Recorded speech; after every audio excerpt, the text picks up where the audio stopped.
Pues vamos a platicar el día de hoy acerca de la iglesia. Y Pablo cuando escribía sus cartas es común ver cómo Pablo se refiere a las iglesias como iglesias en casas, ¿no? A la iglesia de la casa de una persona o de otra. Es que al principio pues las iglesias se reunían, no tenían edificios, no tenían templos. Realmente los creyentes del primer siglo pues ellos se reunían en casas. Entonces Pablo pues va escribiéndoles cartas a todas estas iglesias que están en las diferentes ciudades, y una de estas iglesias es la iglesia de Corinto. Entonces aquí vamos a platicar acerca de 1 Corintios 1, vamos a ir leyendo los primeros versículos y vamos a pues ir entendiendo exactamente qué es a lo que Dios se refiere como iglesia, ¿no? Y cuál es la importancia que la iglesia tiene para la obra de Dios. Entonces vamos a empezar desde el versículo 1. Y dice: Pablo, llamado a ser apóstol de Jesucristo por la voluntad de Dios, y el hermano Sóstenes, a la iglesia de Dios que está en Corinto, a los santificados en Cristo Jesús, llamados a ser santos, con todos los que en cualquier lugar invocan el nombre de nuestro Señor Jesucristo, Señor de ellos y nuestro. Gracia y paz a vosotros, de Dios nuestro Padre y del Señor Jesucristo. Gracias doy a mi Dios siempre por vosotros, por la gracia de Dios que os fue dada en Cristo Jesús, porque en todas las cosas fuisteis enriquecidos en Él, en toda palabra y en toda ciencia, así como el testimonio acerca de Cristo ha sido confirmado en vosotros, de tal manera que nada os falta en ningún don, esperando la manifestación de nuestro Señor Jesucristo, el cual también os confirmará hasta el fin, para que seáis irreprensibles en el día de nuestro Señor Jesucristo. Fiel es Dios, por el cual fuisteis llamados a la comunión con su Hijo Jesucristo, nuestro Señor. Y podríamos pensar que cuando Pablo escribía las cartas, pues solamente él saludaba a la iglesia con un machote que él ya tenía, ¿no? Gracia y paz a vosotros, y algunas palabras por ahí de inicio de carta. Y en realidad todas las palabras que vienen escritas en la Biblia pues tienen mucha enseñanza para nosotros. No hay nada que no tenga algo que enseñarnos cuando nosotros leemos la Escritura. ¿Quién era la iglesia de Corinto? Recordemos que Pablo está escribiendo a este grupo de creyentes que está en la ciudad de Corinto. Y la iglesia de Corinto era un desastre. Era una de las iglesias con las cuales Pablo batallaba muchísimo, ¿no? Había iglesias como la de Filipos, por ejemplo, cuando escribe la carta a los filipenses, que eran iglesias que eran una gran bendición para Pablo, y se regocijaba Pablo y se gozaba en ver la actitud de ellos, la relación entre los hermanos, etc. Pero con Corinto no era igual, no era así. Había problemas de todo tipo y Pablo los va describiendo en la carta. Había problemas legales entre hermanos, había adulterios, había conflictos matrimoniales, idolatría y un montón de cosas que estaban mal en esta iglesia. Y al ver este tipo de iglesias, tú puedes menear la cabeza y decir: híjole, qué bárbaros estos cuates, ¿no? Cómo hacían tantas cosas tan equivocadas siendo creyentes, siendo personas que supuestamente seguían a Dios. Y bueno, la realidad es que a nosotros nos puede pasar lo mismo. ¿Por qué? Porque hay un problema en la iglesia. En todas las iglesias siempre hay el mismo problema. Ese problema somos nosotros. Aunque Dios ha derramado su gracia, tiene grandes propósitos para cada grupo de creyentes que se reúnen, finalmente nosotros somos seres imperfectos. Y si somos honestos, tenemos que reconocer esto. Cada domingo aquí hablamos de la necesidad de un Salvador, de la necesidad de que alguien cambie nuestras vidas, que es Jesucristo. ¿Por qué? Porque nosotros somos seres imperfectos y por nosotros mismos no tenemos la capacidad de tener una vida correcta en los términos de Dios, ¿no? A lo mejor en tus términos tú puedes decir: pues sí, yo soy una persona que más o menos me porto bien y amo a mi prójimo y tengo buenas actitudes. Pero si ponemos el estándar de Dios, todos nos quedamos cortos. Y cuando tú estás pensando que la iglesia debe ser una iglesia en donde no debe haber actitudes equivocadas, ¿no? Y te sacas de onda cuando alguien este, tiene actitudes que no están bien para ti, ¿no? Y empiezas a tener un sentimiento de inconformidad y vas a empezar a buscar algo que no existe, una iglesia perfecta, ¿no? A mí me encantaría decirles que esta es una iglesia perfecta, pero lamento decirles que no es así, porque está formada por seres imperfectos que todos somos nosotros. Pero fíjate, algo muy padre que nosotros podemos entender es que la imperfección de la iglesia es lo que Dios va a usar para cambiarnos, para hacernos personas diferentes. No, ahí en este lugar en donde hay seres imperfectos, es donde Dios nos va a enseñar a amar, a respetar, a ser pacientes, a pasar por alto la ofensa y a producir cosas en nosotros que pueden ser de gran bendición para otras personas. Dios quiere cambiarnos y Dios usa este ambiente para hacerlo, ¿no? Pero bueno, pues la gente que está buscando que no haya ningún problema y ninguna cosa contraria dentro de la iglesia, ellos van a empezar a pensar en un cambio de iglesia, ¿no? Pensando que esta es la solución, ¿no? Y lo único que van a hacer es llevar esa insatisfacción de iglesia en iglesia, ¿no?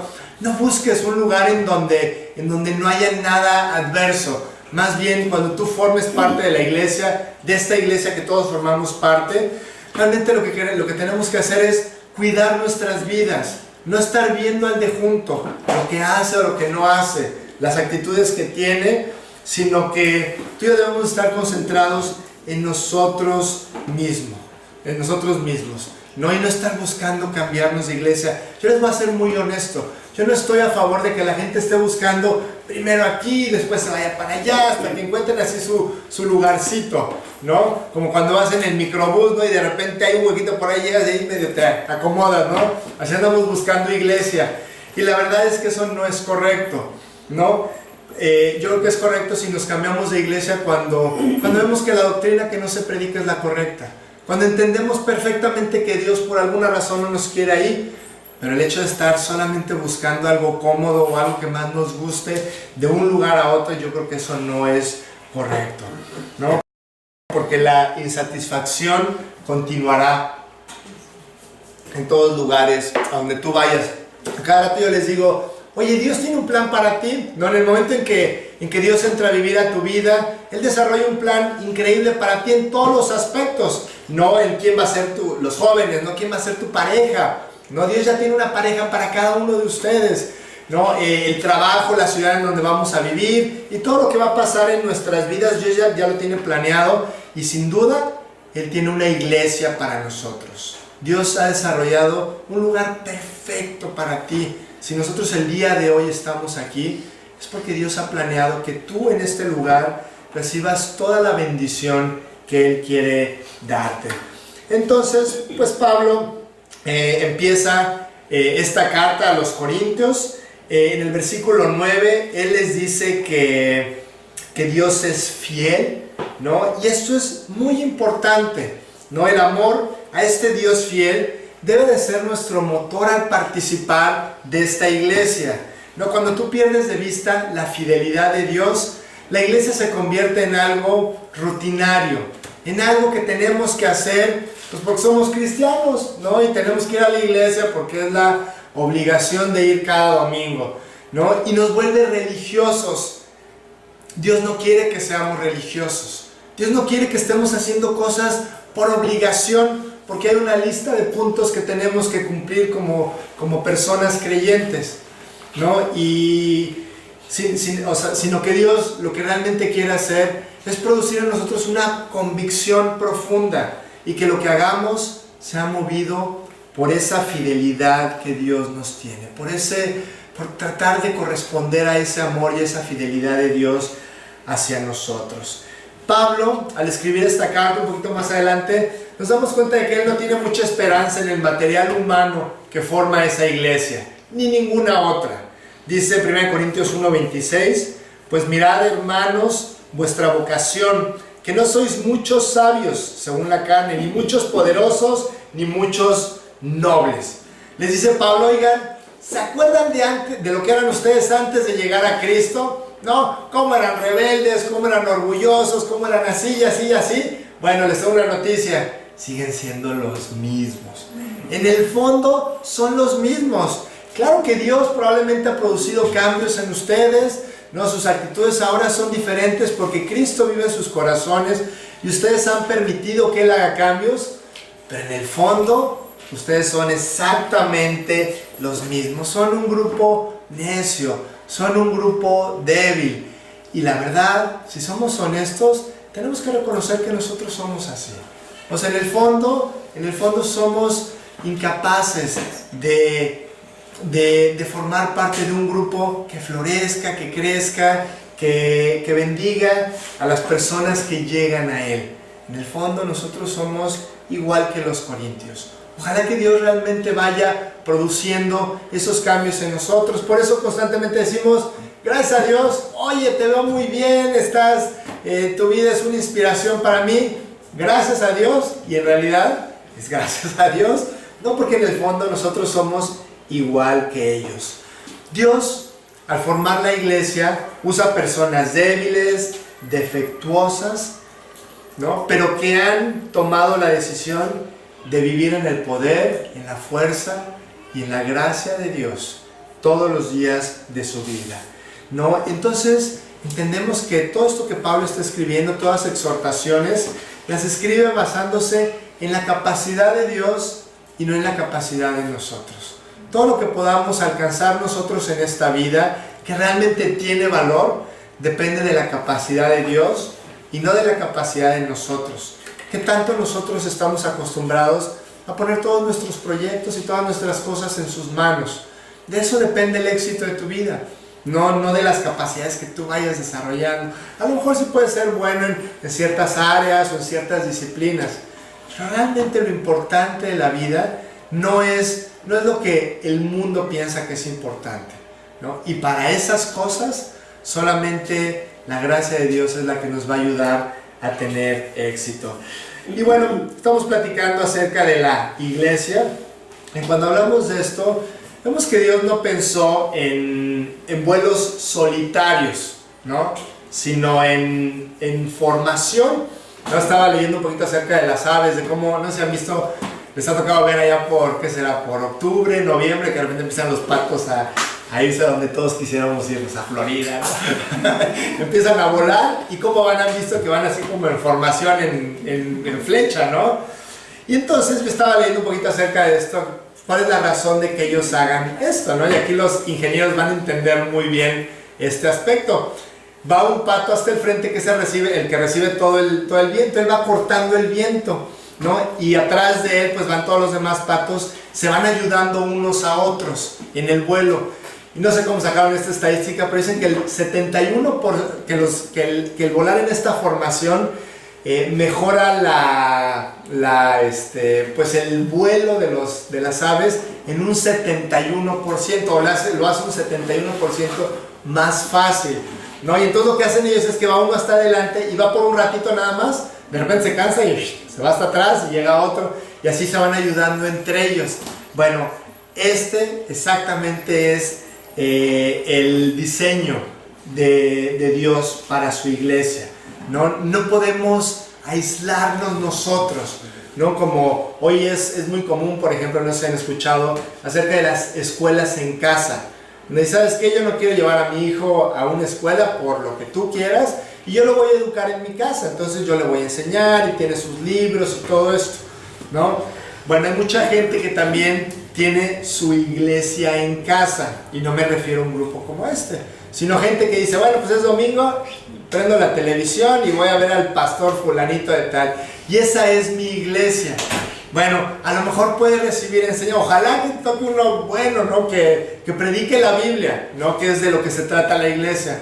Sin embargo, Dios no diseñó que tu vida como creyente fuera una vida totalmente aislada en ese sentido. Aún aquí nosotros podemos llegar y estar en grupo, pero en el momento en que termina la predicación nos vamos corriendo y estamos totalmente aislados. La idea es que como creyentes nosotros nos edifiquemos, nos alentemos. Es muy padre la verdad, platicar y conocer las historias de las demás personas, saber que no estamos solos en este barco, sino que hay muchas otras personas que también vienen con nosotros y que están buscando exactamente lo mismo. Por eso dice la Biblia, no dejes de congregarte, no dejes de estar en la congregación de los creyentes, ¿no? Porque vas a recibir mucha bendición a través de ella. Y bueno, vamos a regresar, vamos a empezar ahora sí a desglosar los versículos. Vamos con el versículo 1, ¿no? Cuando Pablo empieza su carta y dice: Pablo, llamado a ser apóstol de Jesucristo por la voluntad de Dios, y el hermano Sóstenes. Pablo empieza a escribir esta carta y pues no sé si tú conozcas el testimonio de Pablo. El testimonio de Pablo es padrísimo, ¿no? Él salió de una vida de odio, de incredulidad, de religiosidad, para poder descubrir que Jesucristo había resucitado. Y esto es muy importante, ¿no? La religión en muchas ocasiones nos hace pensar en un Cristo que está muerto, ¿no? Inclusive lo vemos en las imágenes, ¿no? Ves ahí a Jesús todo lastimado, todo herido y todo muerto. Este no es el Dios de la Biblia.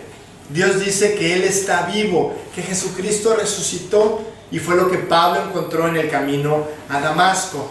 Y en ese momento Pablo es llamado a servir a Dios, o sea, y es llamado a servir como un apóstol. No fue elegido por democracia o por decisión popular o por votación, sino que Dios lo escogió.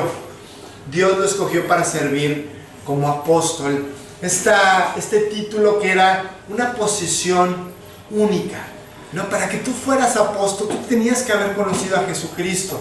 Él te tenía que haber llamado personalmente a ti.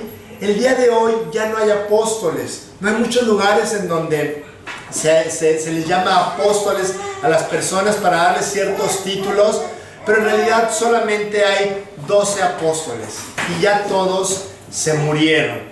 No, tú tendrías que haber sido llamado por Jesús para poder ser un apóstol.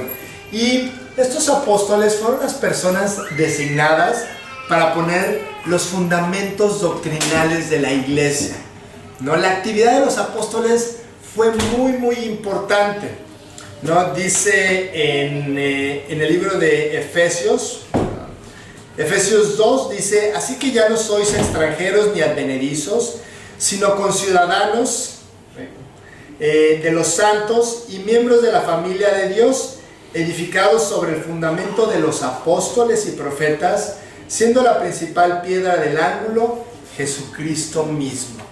Los apóstoles fueron los que pusieron los fundamentos de la iglesia, la doctrina que nosotros tenemos el día de hoy, que ellos a su vez recibieron directamente de Jesucristo. Ellos la pusieron como fundamento y es lo que el día de hoy nos tiene a nosotros aquí, ¿no? Todos esos principios que ellos fueron transmitiendo a sus discípulos y los discípulos de ellos a sus discípulos, y se fue generando una pirámide que ha llegado a nosotros el día de hoy. Gracias a Dios por la fidelidad de estos hombres y por la doctrina que ellos pudieron transmitir a las siguientes generaciones, ¿no? Y nosotros entendemos que las construcciones solo tienen un fundamento, ¿no? De eso es de lo que estamos hablando. Los apóstoles pusieron ese fundamento. No hay muchos fundamentos, hay uno solo que ya fue puesto.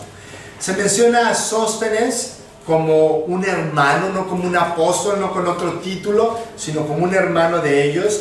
Y ese hombre Sóstenes era un líder, el principal de una sinagoga judía, y él está escribiendo la carta de Pablo, ¿no? Lo que salía del corazón de Pablo, este hombre lo iba escribiendo junto a él, ¿no? Entonces, por eso empieza Pablo de esta manera, diciendo: estamos aquí Pablo, apóstol de Jesucristo, y mi hermano Sóstenes, que él es el que me está echando la mano para escribir estas líneas. ¿Y a quién le escribe Pablo esta carta? A la iglesia de Dios que está en Corinto, a los santificados en Cristo Jesús, llamados a ser santos, con todos los que en cualquier lugar invocan el nombre de nuestro Señor Jesucristo, Señor de ellos y nuestro. Y aquí es muy importante que pongamos atención a todas las palabras que la Biblia nos enseña.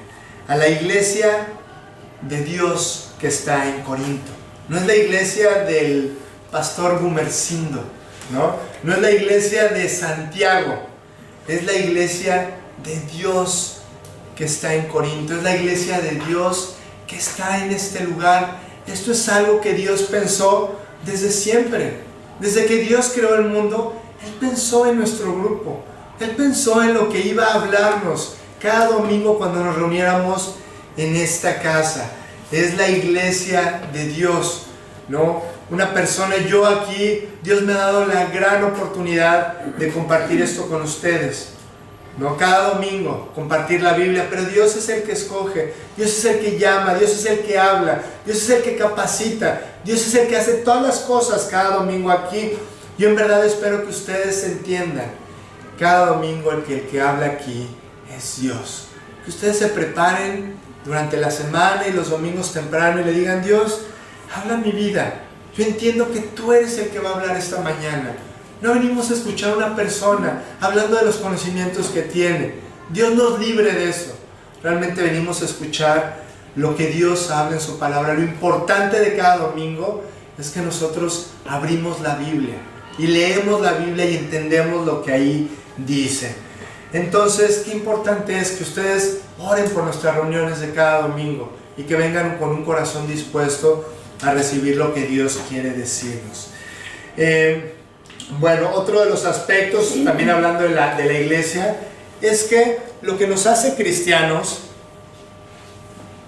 no es formar parte de una iglesia, ¿no? Te pueden decir: oye, ¿tú pues de cuál eres, no? ¿De qué religión eres? No, pues yo soy cristiano. ¿Por qué? Pues porque voy todos los domingos a una iglesia cristiana. Bueno, te tengo que decir que eso no nos hace cristianos a la luz de la Biblia.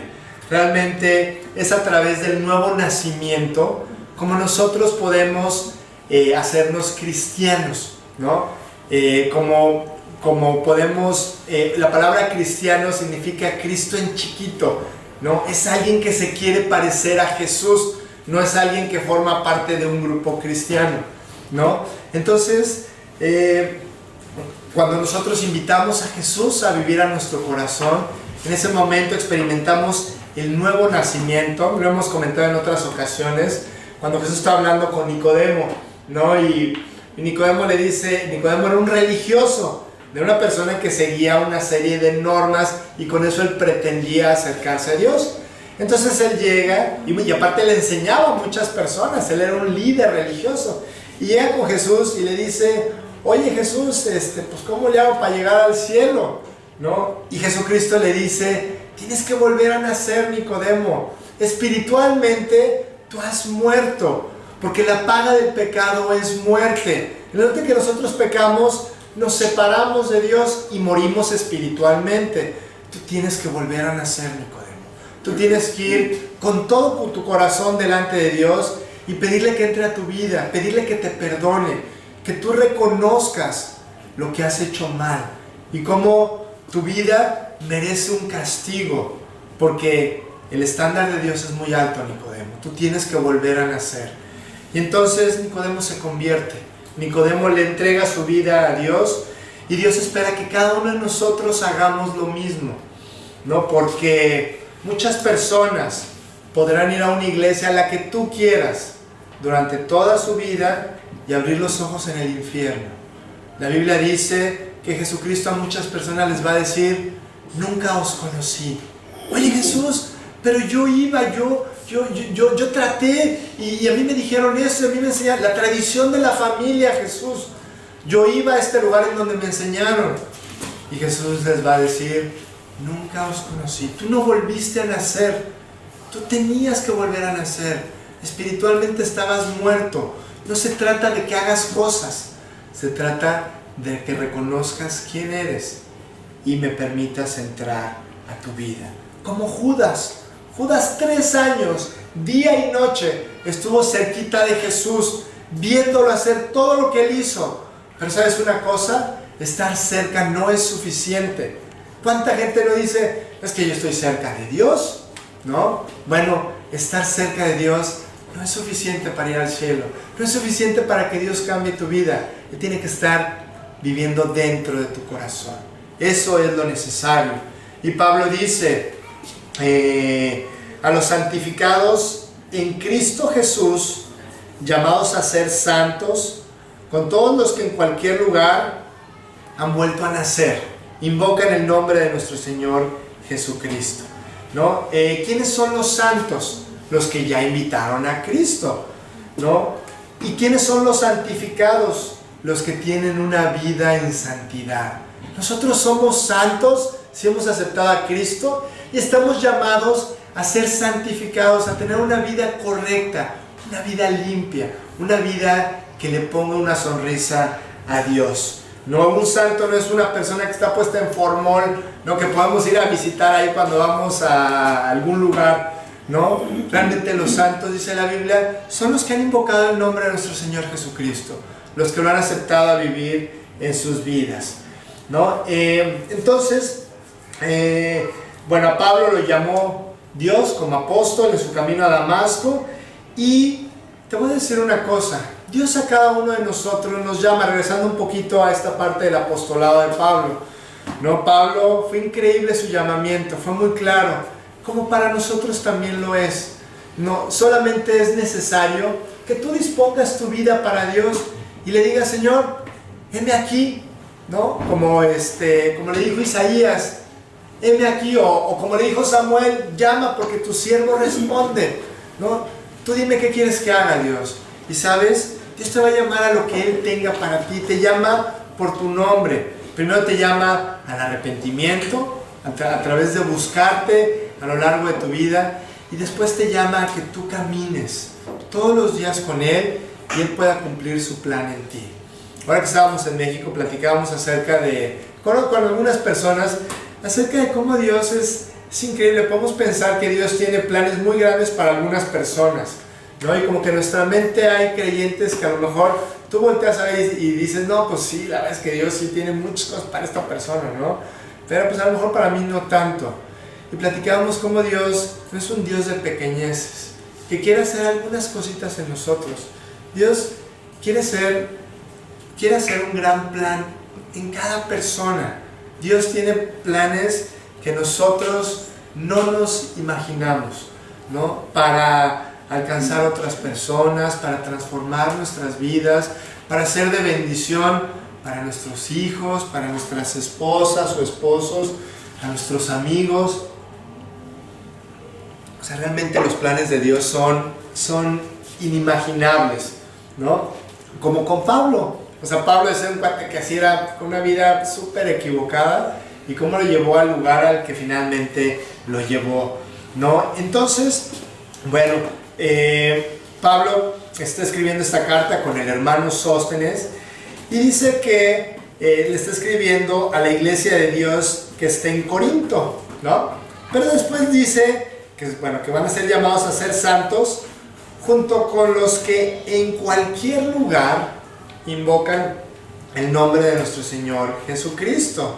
O sea, realmente, y después dice Señor de ellos y nuestro, ¿no? O sea, Pablo está haciendo esta carta extensiva para muchas personas. No se está enfocando en la iglesia de Corinto, sino que está ampliando el horizonte, y dice: esta carta es para ustedes y también para todos los que en cualquier lugar invocan el nombre de Jesús, Señor de ellos y nuestro. Y esto es padrísimo, porque tú ves que realmente Dios hace su trabajo en todos lados, ¿no? No podemos decir: oye, ojalá que estas personas vinieran a la iglesia de nosotros, ¿no? Porque ahí conocerían la verdad. En las otras no, ¿no? En las otras iglesias no, pero que vinieran aquí. ¿Sabes? Eso está mal, porque Dios hace su trabajo de muchas formas y a través de muchas personas, ¿no? Las iglesias que tienen una doctrina correcta, como yo les decía, que predican la palabra de Dios como debe de ser, ¿sabes? Somos todos parte del mismo cuerpo. ¡Qué padre! A mí hay gente que me dice: oye, fíjate que estoy yendo a una iglesia, ¿no? Que me gusta mucho, que tiene una doctrina sana y todo, y de repente voy allá y de repente voy aquí. Una persona así me dijo en alguna ocasión, cuando apenas empezamos este grupo: entonces, ¿qué hago? ¿No? ¿Voy allá o voy acá?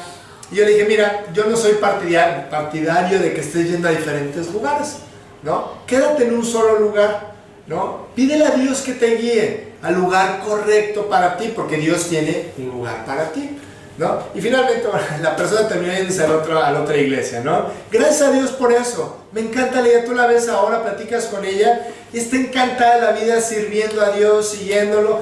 De eso se trata, de eso se trata esto. Pablo decía, no tenemos nosotros la verdad absoluta, ¿no? Nosotros como grupo Apolos y mis cuates y yo, mucha gente que predica a Cristo, busquen a alguien que tenga una doctrina sana. Esta carta va dirigida a todas las personas que están buscando a Dios, ¿no? Realmente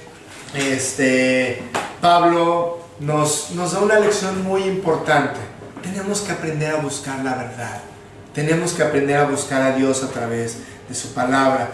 Y después les dice, gracia y paz a vosotros, de Dios nuestro Padre y del Señor Jesucristo. Y esta sí podría ser frase así como que el eslogan de Pablo, ¿no? Gracia y paz a todos ustedes del Señor Jesús y todo esto, ¿no? Casi todas las cartas dicen lo mismo. Pablo les dice, les deseo gracia y les deseo paz. A esta iglesia que está llena de problemas, que hay tanta falta de paz, en donde unos tienen broncas con los otros y hay muchos conflictos. Con todo mi corazón, yo quiero que tengan gracia y paz. Si ustedes van a salir adelante, dice Pablo, es por gracia, por la gracia de Dios, por el favor de Dios. Si su vida va a tener un sentido, si quieren que se arreglen las dificultades, si van a vivir bien, es solamente por la gracia de Dios. Y el día de hoy, Dios se voltea con cada uno de nosotros y nos dice exactamente lo mismo. Si tú vas a vencer tus pecados, o tus hábitos, o tus dificultades con otras personas, es por gracia. Si tu vida va a cambiar y si tu vida va a brillar, es por gracia. Gracias a Dios por la gracia, por su favor, porque tenemos a Dios de nuestro lado, buscando ayudarnos, buscando actuar a favor nuestro. La gracia es que Dios nos trata como no merecemos. Eso es la gracia, nos trata muy bien, tenemos el favor de Él. Cada vez que tú estés en una situación en donde no sepas ni para dónde salir, ni para dónde jalar, ni qué decisión tomar, recuerda que la gracia de Dios está de tu lado. Tienes al mejor aliado que una persona en esta vida puede tener. Pablo sabía que esta iglesia necesitaba la gracia y por eso les dice esto. Con un corazón totalmente abierto, Pablo les desea lo mejor a estos amigos queridos que él tiene, y lo mejor que les puede pasar es que Dios esté al lado de ellos. Como en Corinto, nosotros podemos tener situaciones entre nosotros, podemos no estar de acuerdo unos con otros, ¿no? Naturalmente somos selectivos, pero Dios en la palabra dice, ensancha tu corazón, amémonos unos a otros con la gracia de Dios. Que Él produzca esto que tú y yo no podemos producir, ¿no? Cuando nosotros realmente nos llevamos bien, no, aunque tengamos tantas diferencias, realmente es porque tenemos la gracia de Dios de nuestro lado. No nos amamos nosotros, ni convivimos, ni nos la pasamos tan bien porque tengamos los mismos intereses, ¿no? O porque le vayamos al mismo equipo de fútbol, aunque en realidad todos le tendríamos, en serio, les tendríamos que ir a los Pumas, por favor.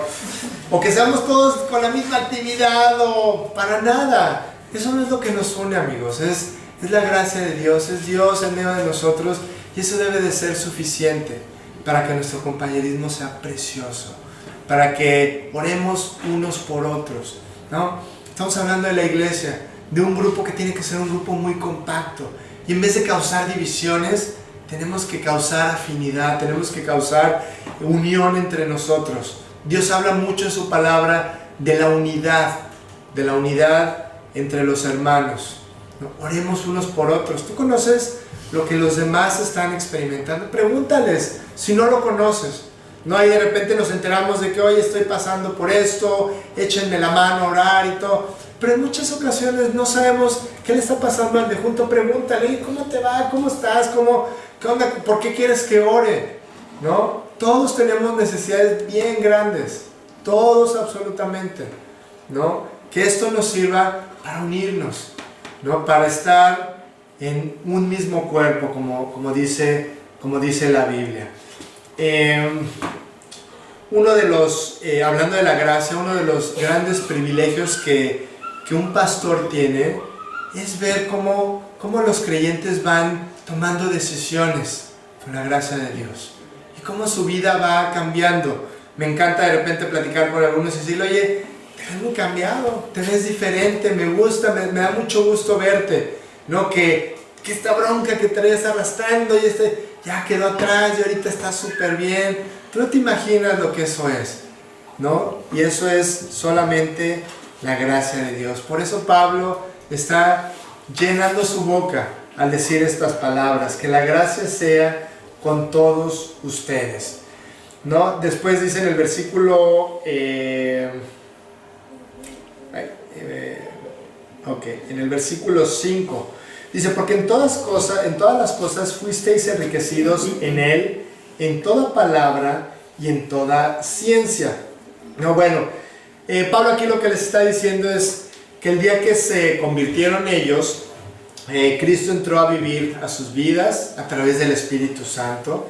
Y dice aquí en este pasaje, un poquito más adelante, que Él les dio dones espirituales, por lo menos un don. Todos tenemos por lo menos un don cuando llegamos a Cristo, cosas que nosotros antes no teníamos, ¿no? Entonces, si podemos juntar a todo el grupo de nosotros, todos los creyentes que somos, realmente nosotros tenemos una serie de dones padrísimos que Dios quiere que usemos como iglesia para el proyecto que Él tiene, ¿no? Somos una iglesia muy rica, igual que la iglesia de Corinto, ¿no? Y por eso Dios te puso aquí. Por eso yo te decía que Dios te pone en un lugar, en el lugar adecuado, en el lugar que Él tiene para ti, porque tú eres importante y tú eres necesario en ese lugar por lo que Dios ha puesto en ti. Somos un rompecabezas al cual no le puede ni le debe faltar una sola pieza, porque si le falta esa pieza al rompecabezas está incompleto. Tú eres importante en este grupo que Dios ha formado, ¿no? Porque el pie no le puede decir al ojo que no lo necesita, ¿no? O la cabeza no le puede decir a la mano, ¿no? Que no es necesaria, para nada. Solo cuando estamos juntos con el mismo corazón es cuando recibimos la gracia de Dios que Él planeó para nosotros en este lugar, ¿no? Uno de los ataques más duros que el diablo trae a los creyentes es formar divisiones en la iglesia, ¿no? Empezar a hacer pleitos, empezar a cuartear esta estructura tan importante que es la iglesia, ¿no? Entonces no permitas que esto pase, no permitas que Dios vaya causando en ti un estrago para toda la iglesia, porque tú eres una pieza muy importante.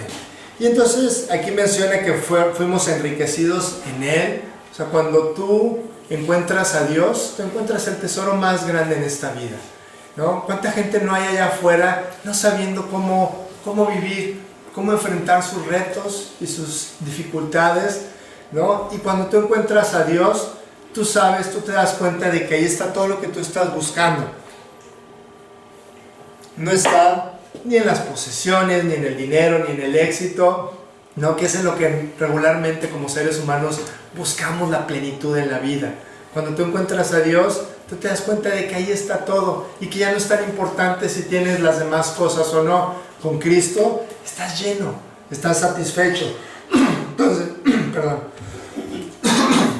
Entonces dice que nosotros fuimos enriquecidos en Él, en toda palabra y en toda ciencia, ¿no? Cuando Dios entra a tu vida, de repente Él te da un don que es muy importante, el don de predicar la palabra de Dios, de poder compartir con otros lo que Dios dice en la Biblia. Cuando Dios escribió la Biblia, Él lo pensó la palabra de Dios como una forma de que nosotros a Él lo conociéramos, de que nosotros entendiéramos qué era lo que Él nos quería transmitir, entendiéramos de dónde venimos, a dónde vamos, para qué es esta vida y tantas cosas que nosotros como seres humanos no sabemos. Entonces a eso se refiere, que fuimos enriquecidos en toda palabra, esa capacidad que nosotros tenemos de transmitir la Biblia a los demás, y en toda ciencia. Dios, cuando habla de ciencia, no habla como la ciencia que nosotros conocemos del mundo, sino que es la capacidad de comprender las cosas profundas de Dios. Imagínate, tú puedes entender cosas que pocas personas entienden, ¿no? Porque solamente los que leen la Biblia pueden conocer la verdadera ciencia. Entonces, dice después el versículo 6, así como el testimonio acerca de Cristo ha sido confirmado en vosotros. Yo les prediqué a ustedes, dice Pablo, ustedes creyeron, y ahora el testimonio o el carácter de Cristo ha sido formado en ustedes, ¿no? Yo imagino a la persona que recibió la carta en la iglesia de Corinto, leyendo estas palabras en voz alta y diciéndoles: Cristo, el carácter de Jesucristo ha sido formado en ustedes, ¿no? Que este es el fin principal de la vida, que Dios forme su carácter en ti, ¿no? ¿Qué tanto se está desarrollando el carácter de Dios en nosotros? ¿Qué tanto te pareces a Jesús? De eso se trata todo lo que estamos leyendo, ¿no? Que nosotros no solamente formemos parte de un grupo. Qué padre que Dios nos haya permitido la oportunidad de tener este grupo, pero realmente en el fondo lo que Dios quiere es mostrarte que tú eres una pieza muy importante, que en lo individual tú debes de trabajar para que todo este cuerpo se forme de una manera correcta, que Dios quiere formar en ti su carácter, ¿no? Que así como Jesús le respondía a los demás, tú puedas hacer lo mismo. Así como Jesús enfrentaba las ofensas, que tú puedas hacer lo mismo. Lee los evangelios, conoce a la persona de Jesucristo. Y finalmente, eso debe ser un espejo para ti. Cuando tú leas la vida de Jesús, que tú te des cuenta si te estás reflejando o no. ¿Qué tan diferente soy yo de Cristo? Y que ores, ¿no? Que ores para que Dios poco a poco te vaya dando la capacidad de ser cada vez más parecido a Él. Nunca llegaremos a ser perfectos como Él, pero nos podemos acercar, podemos ser cada vez más cercanos a Jesús. Después dice en los versículos 7 y 8, dice: de tal manera que nada os falta en ningún don, esperando la manifestación de nuestro Señor Jesucristo, el cual también os confirmará hasta el fin, para que seáis irreprensibles en el día de nuestro Señor Jesucristo. Bueno, aquí Pablo está hablando de una época muy importante, de un tiempo muy importante para cada persona que va a hacer su encuentro con Dios. Un día tú y yo vamos a estar delante de Él. No sabemos qué va a pasar, ¿no? La Biblia, si ustedes han leído la Escritura, pues ustedes saben que Dios habla del regreso de Jesucristo. Un día Jesús vino y pisó esta tierra y vivió. Conocemos la historia, pero dice la Biblia que un día Él va a regresar. Que así como todas las personas se quedaron al cielo mirando en aquella montaña de Galilea cuando Él ascendía y se iba a las nubes, un día la gente va a voltear hacia arriba viendo cómo Él regresa de nuevo. Y la iglesia de Dios va a ser arrebatada. Dice la Biblia que Dios, antes de traer el juicio a esta tierra, va a llevarse a todos los creyentes para que por 7 años Él busque alcanzar al mayor número de personas posibles antes de que todo termine. Aquí Pablo está hablando del día del Señor Jesús. No sabemos si ese día va a ser para nosotros en el arrebatamiento o va a ser el día de hoy, ¿no? ¿Quién tiene la vida asegurada el día de hoy o mañana? No lo sabemos, ¿no? Pero dice, realmente lo que yo quiero es que ustedes entiendan que un día todo se va a terminar y un día ustedes, al haber aceptado a Cristo en sus vidas, van a ser irreprensibles. Prepárense para este encuentro. Esperen la manifestación de Jesús, dice aquí Pablo.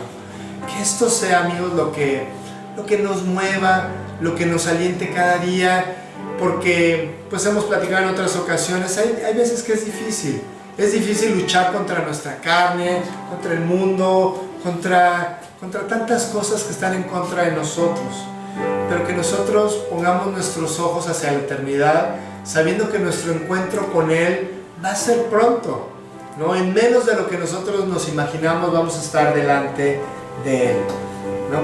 Que estemos con un corazón realmente esperanzado, un corazón preparado para la manifestación de Jesucristo en nuestras vidas, ¿no?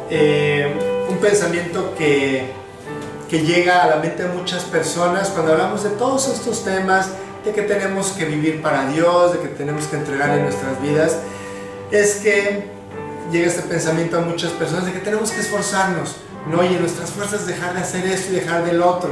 Y realmente tenemos que poner nuestra vida en manos de Dios. Hay cosas que tú no puedes cambiar. Hay cosas que yo no puedo cambiar. Hay cosas que son demasiado grandes para nosotros. Y Dios dice, ponlas en mis manos. Yo puedo hacer algo muy grande en tu vida, ¿no? Yo puedo hacer que con una vara se pueda abrir un mar, ¿no? Cuando tú pones tu vida en manos de Dios, Él puede hacer cosas que tú no te imaginas. Y dice Pablo, ustedes van a ser irreprensibles. Realmente todas las personas que han aceptado a Cristo en su corazón, dice la Biblia que van a ir al cielo, no por ser buenas personas, sino por la persona que llevan dentro de sus vidas, ¿no? Porque cuando llegues al cielo, Dios no va a ver tu vida, sino va a ver a Cristo que está viviendo en ti. Y tú vas a ser irreprensible en aquel día. Aquel día Dios te va a vestir con su justicia y con su perfección, porque tú aceptaste que tus pecados fueran transferidos a la cruz. Tú vas a estar limpio delante de la presencia de Dios. Dice, fiel es Dios, por el cual fuisteis llamados a la comunión con su Hijo Jesucristo, Señor nuestro, ¿no? Fiel es Dios. Y si algo me gustaría que hoy nos quedáramos después de estas palabras, es recordar que Dios es fiel. Nosotros somos infieles, nosotros cometemos muchos errores, pero Dios es fiel. Y pues es una bendición recordar este aspecto de Dios, su fidelidad, ¿no? Es grande, ¿no? Cantamos en algunas ocasiones con Carlos que la fidelidad de Dios es inimaginable, ¿no? Entonces sigamos nuestra vida, ¿no? Luchando, trabajando. Es una carrera de resistencia, no es una carrera de velocidad. Cuando tú corres una carrera de resistencia, tú no puedes poner solamente tu mente en la meta, porque a lo mejor faltan 3 horas para que tú llegues ahí. Lo que tú tienes que hacer es cuidar cada paso que tú das. Claro que la mente está, pero la meta está en tu mente. Pero lo importante es cada paso que tú vas dando. Tú tienes que vivir cada día para Dios, cada día como si fuera el último, ¿no? Dios te pide que corras hoy para Él, que la carrera del día de hoy tú se la dediques, ¿no? A cada rato comentamos lo mismo. Saliendo de aquí vas a empezar a ser bombardeado por cosas que te van a animar a no vivir para Dios, a enojarte, ¿no? A preocuparte, a angustiarte, a lo que tú quieras.